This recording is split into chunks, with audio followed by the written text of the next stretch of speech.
Uz doto momentu ir 4 šādas internetu vietas, kur var pasūtīt, bet saprotiet, pats galvenais, ka bērns to nevar pasūtīt. Jo bērnam vajag bankas kartiņu, lai viņš pasūtītu. Bankā tur internetā ir tās maksājuma sistēmas PayPal tur un vēl visādi.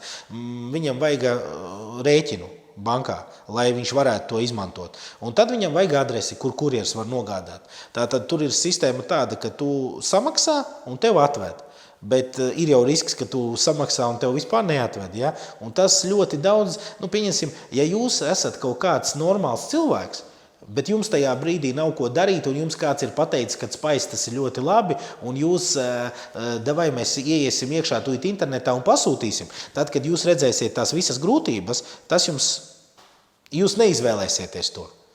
Agrāk bija vienkārši pieeja pie kioska, paņem latiņu, kaut kur uz ielas, ne uz ielas, bet kaut vai, ja tev nav naudas, tu kādam radiniekam vai kam uzprast latiņu, lai tev iedod aliņam un aizēj uz kiosku un nopērc.